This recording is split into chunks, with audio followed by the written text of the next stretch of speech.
அன்பானவர்களே, அன்பு வணக்கங்கள். நாள்தோறும் தொடர்ந்து இந்த சேனலை பார்த்து வருகின்ற உங்கள் அனைவருக்கும் என்னுடைய மனமார்ந்த நன்றிகள். இந்த சேனலை பார்க்கின்ற நீங்கள் சப்ஸ்கிரைப் பண்ணி எனக்கு ஊக்கத்தையும் உற்சாகத்தையும் தாருங்கள். மேலும் பல்வேறு விஷயங்கள் உங்களுக்கு தெரிவிப்பதற்கு ஆவலாக இருக்கிறேன். என்னோடு தொடர்ந்து பயணம் செய்து வாருங்கள். உங்களுடைய வாழ்க்கையே மாறிவிடும். ஒரு உயர்ந்த நிலை ஆன்மீக வாழ்க்கையை, ஒரு சந்தோஷமான, அமைதியான, ஆனந்தமான வாழ்க்கையை நீங்கள் வாழ்வதற்கு வழிகாட்டுகிறேன்.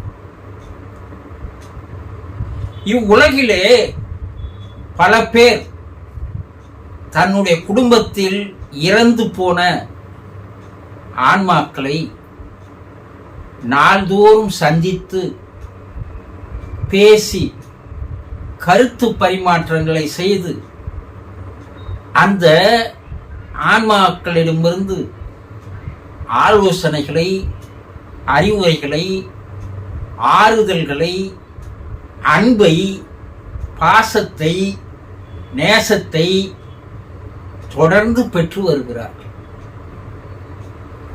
இறந்து போன ஆன்மாக்களிடமிருந்தா? ஆமாம். அப்ப ஏன் எங்களால எங்களுடைய குடும்பத்துல இறந்து போனவர்களோடு எங்களால் ஏன் அவர்களை சந்திக்க முடியவில்லை என்று நீங்கள் கேட்கலாம். நீங்கள் சந்தித்து வருகிறீர்கள். தினந்தோறும் நீங்கள் உங்கள் குடும்பத்தில் இறந்து போன, அது தாயாக இருந்தாலும், தகப்பனாக இருந்தாலும், கணவனாக இருந்தாலும், மனைவியாக இருந்தாலும், அல்லது குழந்தைகளாக இருந்தாலும், சகோதர சகோதரிகளாக இருந்தாலும், மகனாக மகளாக இருந்தாலும், யாராக இருந்தாலும் இறந்து போன அந்த ஆன்மாக்கள் உங்களை நாள்தோறும் சந்தித்து கொண்டு இருக்கிறது. ஆனால் அதை நீங்கள் புரிந்து கொள்ளவில்லை. அவர்களுடைய தொடர்பை நீங்கள் தெரிந்து கொள்ளவில்லை. இது எப்படி நடைபெறுகிறது? இரண்டு ஆன்மாக்களுடைய சங்கமமும் சந்திப்பும் தினந்தோறும் நடைபெறுகிறது. உங்களுக்குள் இருக்கின்ற ஆன்மாவும் உங்களை விட்டு பிரிந்து போன ஆன்மாவும் இரவில் சந்திக்கின்றன. இரவுல தூங்குறீங்க இல்லையா? தூக்கத்துல கனவு காண்றீங்க இல்லையா? அந்த கனவில் வெளியே போன உடல் எது? நீங்க வீட்டுக்குள்ளே இருக்கிறீங்க. உங்களுடைய படுக்கறையில, உங்களுடைய படுக்கையில் தான் படுத்துக் கொண்டிருக்கிறீர்கள். உங்க உடல் ஆடவில்லை, அசையவில்லை. உங்களுடைய உடல் உங்கள் வீட்டை விட்டு வெளியே போகவில்லை. ஆனால் கனவில் நீங்கள் எவ்வளோ தொலைவிற்கு, எவ்வளோ நாட்டிற்கு செல்கிறீர்கள். காலையில் எழுந்தவுடன் நான் அற்புதமான கனவு கண்டேன், நான் இந்த இடங்களுக்கெல்லாம் போய் சென்று வந்தேன் என்று சொல்கிறீர்களே, உங்கள் உடல் சென்றதா? கொஞ்சம் யோசனை பண்ணி பாருங்க. உங்க உடல் போகவில்லை. உடல் அங்கேயே இருக்கிறது, படுக்கையிலே இருக்கிறது. உங்களுடைய ஆன்மா வெளியேறி போய் உலகமெல்லாம் பார்த்துவிட்டு மறுபடியும் உங்க உடலுக்குள் வந்து புகுந்து கொள்கிறது. இந்த ஆன்மா தான் பார்த்த காட்சிகளை எல்லாம், இடங்களை எல்லாம் உங்களுக்கு, உங்களுடைய மனதிற்கு அடுத்த நிமிடமே அது எடுத்து கூறுகிறது. அதை தான் நீங்கள் அடுத்த நாள் கனவை கண்டேன் என்ற அந்த நிகழ்வுகளை கூறுகிறீர்கள். இந்த ஆன்மா வெளியேறி போகிறது அல்லவா? உங்களுடைய உடலுக்கும் உங்களுடைய ஆன்மாவுக்கும் ஒரு இணைப்பு, ஒரு பிணைப்பு இருக்கிறது. உங்களுடைய தொப்புள் கொடியிலிருந்து ஒரு வெள்ளி இழை என்று சொல்கிறார்கள் யோகிகள். சில்வர் இழை என்று சொல்லக்கூடிய வெள்ளி இழை, ஒளி இழை, காந்த இழை என்று பல பெயர் வைக்கிறார்கள். அது எப்படி இருக்கும் என்றால், சிலந்தி தன்னுடைய வாயிலிருந்து வெளியே இழையை எடுத்து கூடு கட்டுகிறது அல்லவா, அந்த அளவிற்கு மெலிதான ஒரு இழை உங்களுடைய உடம்புக்கும் நீங்கள் சென்றிருக்கின்ற ஆன்மாவுக்கும் எவ்வளவு தொலைவாக இருந்தாலும் அந்த இழையானது உங்களை இணைத்து வைத்திருக்கிறது. இந்த இழை ஒரு வேளை அருந்து போகுமேயானால் அதை தான் நாம் இறப்பு என்கிறோம். இந்த சூக்கும உடல், யாதனா சரீரம், சொப்பன சரீரம், கனவு உடல் என்று ஆன்மாவை யோகிகள் பல பெயர் வைத்து அழைக்கிறார்கள். அந்த சொப்பனம் உடல் என்று சொல்லக்கூடிய அந்த ஆன்மாவானது தான் வெளியே போய் பல பேரை சந்தித்து வருகிறது. ஒரு கட்டத்திற்கு அப்பால் அந்த உங்களுடைய ஆன்மா உங்களுடைய குடும்பத்தில் இறந்து போயிருக்கின்ற தாயாக, தந்தையாக, கணவனாக, மனைவியாக, மகளாக, மகனாக, அண்ணனாக, தம்பியாக, சகோதர சகோதரியாக யாராக இருந்தாலும் உங்களை விட்டு அவர்கள் இறந்து போயிருந்தால் அந்த ஆன்மா உங்களை சந்திப்பதற்கு அந்த நேரத்தில் தான் வருகை தருகிறது. ஆழ்ந்த உறக்கத்தில் நீங்கள் இருக்கிறீர்கள். கனவு காணாத நேரம் இருக்கிறது. இந்த ஆழ்ந்த உறக்கத்திலும் கனவு காணாத நேரத்திலும் அந்த ஆன்மா எப்படி கனவில் வெளியேறி போனதோ அதே போல அந்த ஆன்மா வெளியே வந்து உங்களை விட்டு பிரிந்து போன, உங்கள் மேல் அதிகமான அன்பு வைத்திருந்த, பாசம் வைத்திருந்த அந்த நேசத்திற்குரியவர்கள், அன்புக்குரியவர்கள், பிரியமானவர்கள் உங்களை சந்திப்பதற்கு வருகிறார்கள். உங்களுடைய ஆன்மாவும் அவர்களை போய் சந்திக்கிறது. ஆனால் அதை புரிந்து கொள்ள முடியாத வகையில் உங்களுக்கு ஒரு தடங்கள் இருக்கிறது. சிலருக்கு அது வெட்ட வெளிச்சமாக தெரிகிறது. அடுத்த நாள் எழுந்து என்னுடைய கனவில் அவர் வந்தார், எனக்கு இந்த ஆலோசனைகளை தந்தார், எனக்கு ஆறுதலை தந்தார், எனக்கு மன சந்தோஷமாக இருந்தது, மன ஆறுதலாக இருந்தது, மன நிம்மதியாக இருந்தது. அவர் பேசிய பேச்சுக்கள் எல்லாம் எனக்கு ஒரு பக்கபலமாக, ஊக்கமாக, உற்சாகம் தரும் வகையில் இருந்தது என்பதை எல்லாம் கூறுகிறார்கள். நீங்கள் அவர் மீது உண்மையிலேயே அன்பு வைத்திருந்தால், அப்ப எங்களால புரிஞ்சுக்க முடியல. எப்படி நாங்கள் புரிந்து கொள்வது? நாங்க எப்படி அவரோடு பேசுவது? நீங்கள் பகல் முழுவதும் அல்ல, எந்த நேரமும் அவரை பற்றிய சிந்தனையிலேயே, எண்ணத்திலேயே, கற்பனையிலேயே ஆழ்ந்து தோய்ந்து போக வேண்டும். நீங்கள் அவரை பற்றிய நினைப்பிலேயே இருக்க வேண்டும். அந்த நினைப்பானது உங்களுடைய ஆழ் மனதில் போய் அந்த பிரபஞ்ச மனதில் அது பதிவாகிறது. அந்த பிரபஞ்ச மனதில் பதிவான அந்த எண்ணம், ஏக்கம், அந்த ஆசை, ஆர்வம்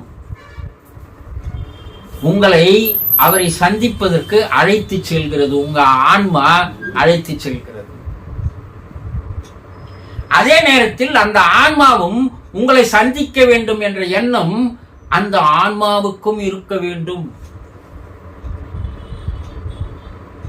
அப்போ இரண்டு பேரும் அந்த ஆர்வமும் அந்த ஏக்கமும் அந்த தாகமும் எப்போது இருவருக்கும் ஏற்படுகிறதோ அப்போது அவர் வந்து உங்களை சந்திப்பதும் நீங்கள் அவரை சந்திப்பதும் உங்களால் நன்றாக தெளிவாக தெரிந்து கொள்ள முடியும். இப்படி கனவிற்கப்பால் பார்த்தவர்கள்தான் என்னை விட்டு வெளியேறி சென்றவர்கள், இறந்து போனவர்கள் என்னோடு வந்து சந்திக்கிறார்கள், பேசுகிறார்கள், ஆறுதல் தருகிறார்கள், அரவணைக்கிறார்கள் என்று கூறுகின்ற அவர்கள் இந்த நிலையில் இருப்பதால் தான் அதை அவர்கள் கண்டு உணர்ந்து கொள்கிறார்கள். இந்த கனவு நிலையில் போகின்ற அந்த ஆன்மாவை தான் அவுட்டர் ஆஃப் பாடி எக்ஸ்பீரியன்ஸ் என்று சொல்லுவார்கள். உடலை விட்ட ஆன்மாவின் அனுபவங்கள், உடலை விடாத ஆன்மாவின் அனுபவங்கள். உடலை விட்ட ஆன்மாவின் அனுபவங்கள்னா இறந்து போன ஆன்மாக்களும், உடலை விடாத ஆன்மா என்றால் நீங்க உடலை விடவில்லை, உடலோடு இருக்கிறீர்கள். உங்களுக்கும் உங்கள் ஆன்மாவுக்கும் ஒரு வெள்ளியிலை தொடர்பு இருந்து கொண்டிருக்கிறது. ஆனா இந்த இணைப்பு இருந்து அந்த ஆன்மா மேலே போய் உடலை விட்டு இறந்து போன அந்த ஆன்மாவை சந்திக்கிறது. இது உண்மையாகவா? 100% உண்மை. பல்வேறு நாடுகளில் அவ்வாறு தங்களுடைய இறந்து போன தாயை மகன் பார்க்கிறான், தந்தையை மகள் சந்திக்கிறாள், கணவனை மனைவி சந்திக்கிறாள், மனைவியை கணவன் சந்திக்கிறான். இவர்களெல்லாம் நடந்த நிகழ்வுகளை எடுத்து கூறி அவர்கள் அவ்வழியில் வாழ்வதால் அவர்கள் வாழ்க்கை சந்தோஷமாக இருக்கிறது என்று பல ஆயிரக்கணக்கான பேர்கள் கூறியிருப்பதை புத்தகங்களாக வந்திருக்கின்றன. அப்போ தினந்தோறும் நாள்தோறும் உங்களுடைய ஆன்மாவும் இறந்து போனவருடைய ஆன்மாவும் ஆழ்ந்த உறக்கத்திற்கு அப்பால் கனவு காணாத நிலையில் உங்களுக்கே தெரியாமல் உங்க ஆன்மா இறந்து போனவருடைய ஆன்மாவை சந்திக்கிறது. அது பல பேருக்கு தெரிவதில்லை.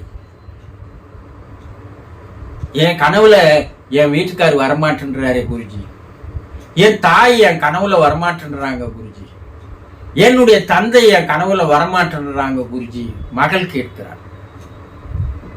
என் மனைவி இறந்து விட்டால், என் மனைவி என்னை சந்திப்பதில்லை குருஜி, கனவில் இது நடப்பதில்லை. ஏன் அவர்கள் எங்களுடைய கனவில் வருவதில்லை என்று கூறுகிறார்கள். உண்மையான அன்பு, உண்மையான பாசம், உண்மையான நேசம் அவர்கள் மீது இருந்தால் அவர்களை நினைத்து நினைத்து நினைத்து நினைத்து உங்களுடைய ஆழ் மனதில் அவர்களை பற்றிய நினைவுகளை, எண்ணங்களை, சிந்தனைகளை எந்த நேரமும் நீங்கள் பதிவு செய்த வண்ணம், நினைத்த வண்ணம் இருந்துமையானால் அது என்ன செய்கிறது என்றால் ஆழ்மனத்திற்கு கீழே இருக்கின்ற பிரபஞ்ச மனத்தில் எடுத்து போய் அது பதிவாகிறது. ஆழ்மனத்தின் மேல்நிலையில் தான் கனவுகள் நடைபெறுகிறது. பிரபஞ்ச மனத்தில் கனவுகள் இல்லை, ஆழ்ந்த உறக்கம் இருக்கிறது. பிரபஞ்ச மனம் அப்போது என்ன செய்கிறது என்றால் உங்களுடைய ஆன்மாவை அழைத்து சென்று இறந்து போனவர்கள் ஆன்மாவை சந்திக்க வைக்கிறது. உங்களால முடியும்.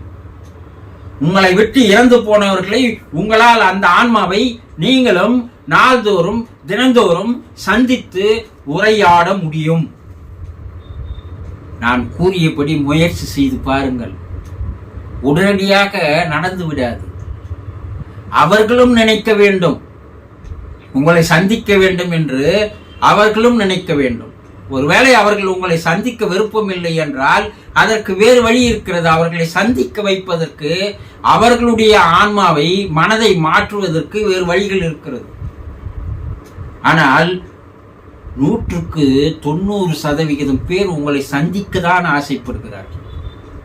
ஆகவே நீங்கள் உங்களுடைய இழந்து போனவர்களை நாள்தோறும் சந்திக்கலாம், நாள்தோறும் பரிமாறிக்கொள்ளலாம், அவர்களிடம் அன்பு ஆசையும் பெற்றுக்கொள்ளலாம்.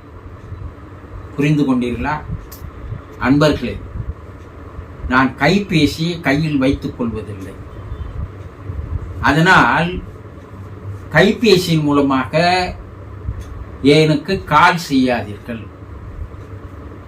நீங்கள் தயவு செய்து வாட்ஸ்அப்பில் உங்களுக்கு இருக்கின்ற சந்தேகங்கள் எதுவாக இருந்தாலும் வாட்ஸ்அப் மூலமாக மெசேஜாக அனுப்புங்கள், அல்லது வாய்ஸ் கால் மூலமாக வாய்ஸ் மெசேஜ் அனுப்புங்கள்.